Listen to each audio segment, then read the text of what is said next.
Hi guys, welcome to my channel Nikita Sarathe. हम लोगों का ज्योग्राफी की जो क्लास चल रही थी उसमें हम लोगों ने तारा के बारे में पढ़ लिया। अब हम लोग क्या पढ़ने वाले हैं, सौरमंडल के बारे में। तो आज का जो टॉपिक है वो बहुत ही इंपॉर्टेंट टॉपिक है, सौरमंडल और सूर्य के बारे में हम लोग पढ़ने वाले हैं।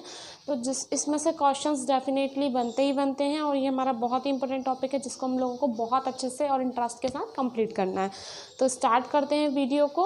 और अगर आपको वीडियोस पसंद आ रहे हैं तो प्लीज़ चैनल को सब्सक्राइब करें और बेल बटन को प्रेस करें ताकि आगे भी मैं अच्छे अच्छे वीडियोस अपलोड करूं जिसके नोटिफिकेशंस आपको मिल सकें। तो सौरमंडल के बारे में सबसे पहले हमें जानना है कि सौरमंडल क्या है। आपका सौरमंडल जो है दो शब्दों से बना है, सौर प्लस मंडल, मतलब कि सूर्य का परिवार, सूर्य का परिवार। सौरमंडल मतलब आपका सूर्य का परिवार, ठीक है। तो इसमें सौरमंडल में आपके क्या क्या चीज़ें आती हैं, ठीक है, ये आपको पता होना चाहिए कि क्या क्या आ जाएगा।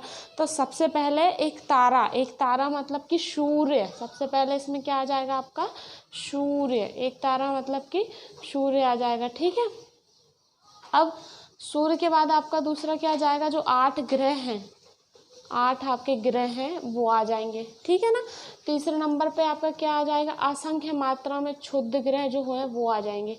क्या, असंख्य मात्रा में क्षुद्र ग्रह हैं वो आ जाएंगे। नेक्स्ट आपका क्या आ जाएगा कि खगोलीय पिंड जो है, खगोलीय पिंड आ जाएंगे, ठीक है। तो खगोलीय पिंड में आपका क्या, धूम्रकेतु हुए, उल्का हुए, जो हम लोगों ने पढ़ चुके हैं वो सभी आ जाएंगे, ठीक है। तो ये सबको मिलाकर आपका क्या बना हुआ है, सौरमंडल। क्लियर हुआ गाइस, ये सभी चीज़ों को मिलाकर आपका क्या बना है, सूर्य, 8 ग्रह और आपके क्षुद्र ग्रह जो भी है, खगोलीय पिंड, इन सभी को मिलाकर आपका क्या बना है, सौरमंडल, एक सौर परिवार बना हुआ है, ठीक है। अब देखें जैसे कि कैसा आपका दिया रहता है, पहले नंबर पे आपका क्या होता है, सूर्य, ठीक है, सन होता है ना।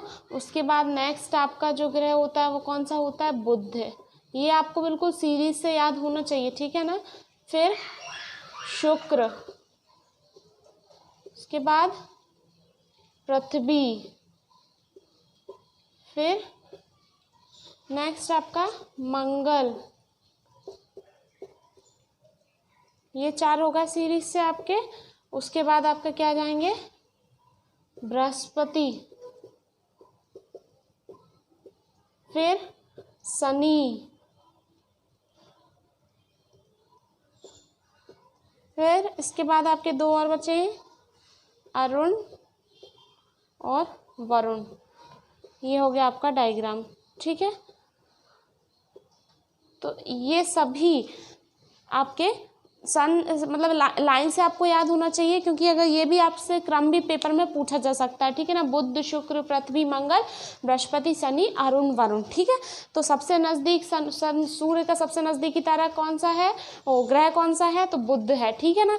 तो ये सभी ग्रह, 8 ग्रह क्या करते हैं, सूर्य के चक्कर काटते हैं। ये सभी 8 ग्रह क्या करते हैं, मिलकर सूर्य के चक्कर काटते हैं। अच्छा, ग्रह के चक्कर कौन काटता है, इनके जो उपग्रह होते हैं, इनके जो ग्रह के जो उपग्रह होते हैं वो अपने अपने ग्रह की चक्कर काटते हैं। क्लियर हुआ।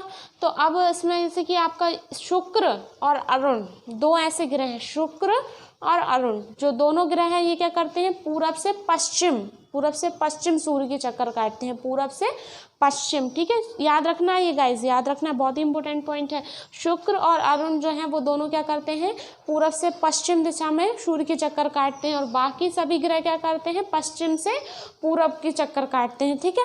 अच्छा, एक पॉइंट और है कि आप सूर्य है, सूर्य इन सभी ग्रहों को भी आप मिला देंगे तब भी आपका सूर्य क्या है, सबसे बड़ा है। अच्छा, इसका व्यास कितना है सूर्य का, तो 13,52,000। ये आपसे पूछा जा सकता है, बहुत ही इंपॉर्टेंट पॉइंट है आपका, 13,52,000 इसका व्यास है। मतलब आप सोच सकते हैं कि सूर्य कितना बड़ा होगा, ये सभी ग्रह को भी मिला देंगे उससे भी बड़ा आपका सूर्य है, ठीक है ना। तो ये सूर्य किसकी चक्कर काटता है, ये आकाशगंगा की चक्कर काटता है। तो ये आकाशगंगा की चक्कर काटता है, ठीक है ना।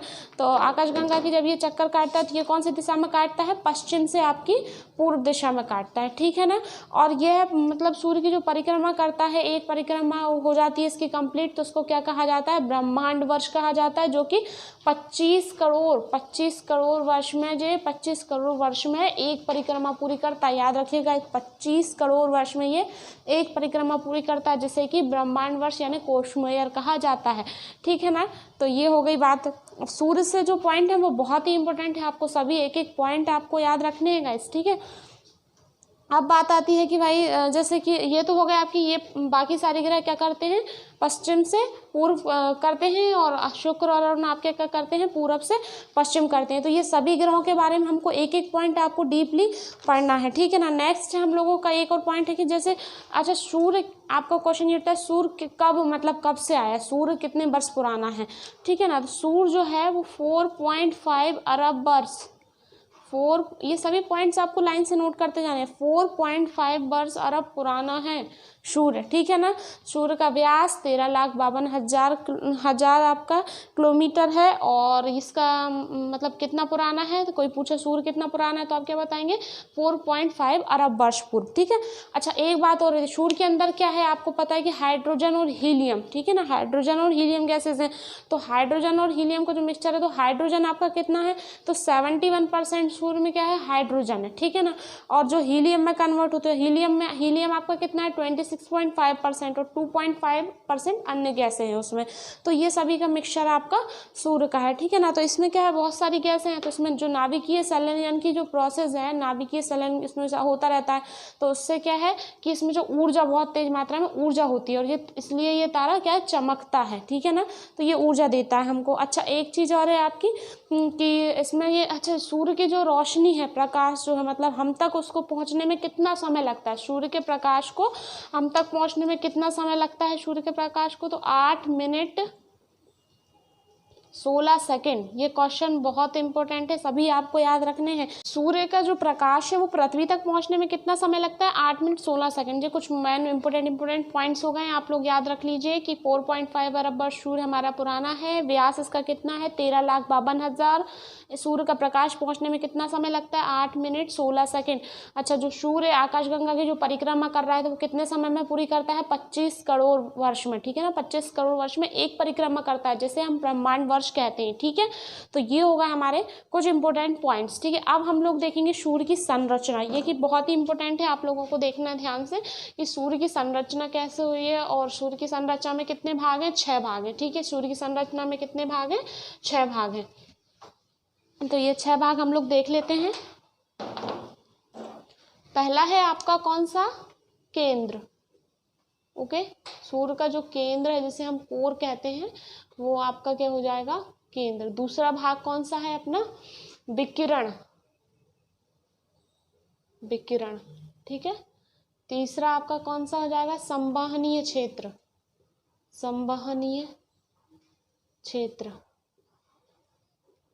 विकिरण क्षेत्र, संवहनीय क्षेत्र। और चौथा आपका हो जाएगा, जो कि आप लोगों ने सुना ही होगा, 4th नंबर का फोटोस्फीयर, जैसे कि आप क्या बोलते हैं, फोटोस्फीयर को क्या बोल सकते हैं, प्रकाश मंडल। फोटोस्फीयर को हम हिंदी में क्या बोलते हैं, प्रकाश मंडल। बहुत ही इंपॉर्टेंट है, क्वेश्चंस बनते हैं सूर्य से, आपको जरूर से पढ़ना है। ठीक है, नेक्स्ट है हमारा कौन सा, वर्णमंडल, जिसे कि हम क्रोमोस्फीयर कहते हैं। Okay, chromosphere. क्लियर हो रहा है। नेक्स्ट लास्ट है हमारा कोरोना, जो कि अभी बहुत चल रहा है। ठीक है, तो ये हो गए हमारे 6 भाग में सूर्य हमारा बटा हुआ है। ठीक है, अब हम लोग इसका डायग्राम से पढ़ते हैं अच्छे से कि इसमें क्या क्या है। तो जैसे कि आपका सबसे पहले बन गया क्या, कोर बन गया आपका। ठीक है, सूर्य का केंद्र। ओके, अब ये हो गया हमारा सूर्य का केंद्र। अच्छा इसका टेम्परेचर कितना होता है, ये आपको पता होना ही चाहिए। टेम्परेचर होता है 15 मिलियन। याद रखिएगा, अब आप समझ सकते हैं 15 मिलियन मतलब कि कितना गर्म होगा, 15 million degree. Okay, 15 million degree आपका इसमें नाभिकीय संलयन होता है। इस वजह से इसका केंद्र का टेम्परेचर कितना होता है, इसमें 15 मिलियन डिग्री होता है। ठीक है ना, 15 मिलियन डिग्री बहुत होता है। ठीक है गाइस, तो इसका जो केंद्र, क्योंकि इसमें नाभिकीय संलयन हो रहा है, तो आप समझ सकते हैं कि इसका टेम्परेचर ये कितना गर्म होगा। ठीक है, इसके बाद दूसरा पॉइंट आता है कि इसमें क्या होता है, इसका विकिरण। दूसरा आपका क्या है,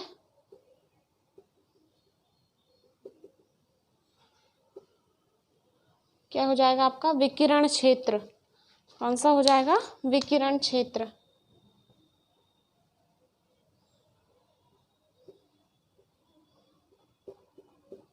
ठीक है गाइस। नेक्स्ट हो जाएगा आपका कौन सा? संवहनीय क्षेत्र।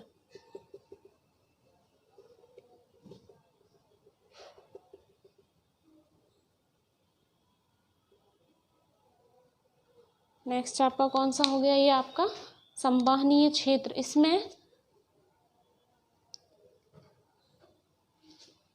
संवहनीय क्षेत्र, इसमें इस तरीके से ये आपकी लहरें बनती हैं। ठीक है, लहरें उठती हैं संवहनीय क्षेत्र में।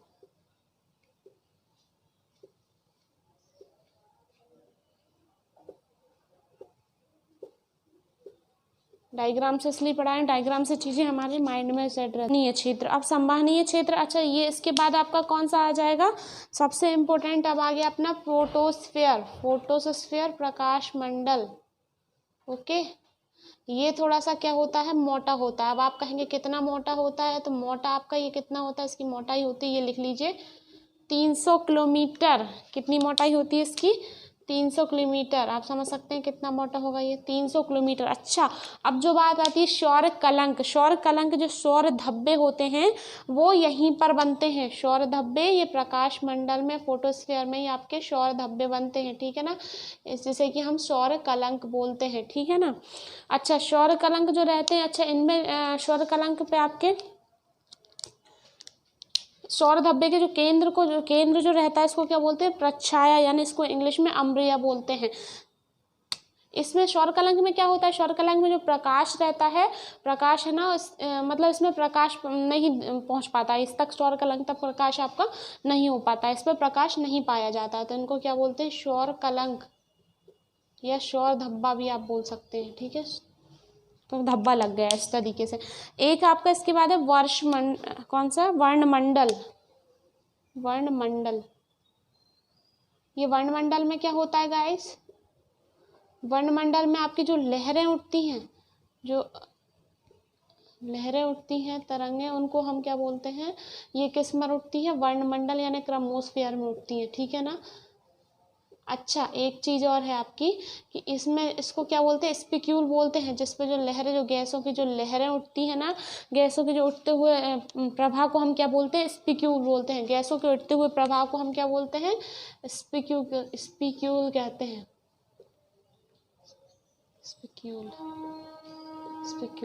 स्पिक्यूल कहते हैं। ठीक है, ओके गाइस। नेक्स्ट हमारा एक लास्ट बचा है कोरोना। तो इसके ऊपर एक पट्टी और होती है जो हमको कब दिखाई देती है, जिसको हम कोरोना बोलते हैं। ये हमको जब दिखाई देती है, कोरोना क्रीट जब दिखाई देती है, जब सूर्य पर ग्रहण लगता है, तो उस पर जो एक पतली सूर्य पर ग्रहण लगने के बाद जो छाया सी दिखती है ना उसकी गोल गोल, उसको हम क्या बोलते हैं? कोरोना क्रीट बोलते हैं। तो ये हमारे कुछ क्वेश्चन हो गए। ठीक है ना। तो सूर्य जब पृथ्वी के सबसे ज़्यादा निकट होता है, मतलब उस पर सबसे सर्वाधिक निकट तारा है सूर्य, जो है पृथ्वी का कौन सा है? सर्वाधिक निकट तारा है ना। और सौर प्रणाली की खोज किसने की है? तो कोपरनिकस ने की है। सौर प्रणाली की खोज किसने की? कोपरनिकस ने। और ग्रहों की गति का नियम किसने दिया है? केपलर ने दिया। ये 2 पॉइंट्स भी आपको याद रखने। सौर प्रणाली की खोज कोपरनिकस ने, ग्रह की गतियों का नियम आपका किसने दिया? केपलर ने दिया। और ये सौर कलंक जो हर 11 वर्ष में दिखाई देते हैं, सौर कलंक जो है वो हर 11 वर्ष में आपको दिखाई देते हैं। ठीक है, क्लियर हो गया। तो ये हो गई सूर्य की संरचना, क्लियर हो गया। 6 भागों में बटा हुआ है गाइस। अब ये आपका पूरी संरचना मैंने बता दी है। नेक्स्ट में हम लोग एक एक ग्रह के बारे में पढ़ने वाले हैं, लाइन से आपके पूरे पढ़ाऊंगी। ठीक है ना।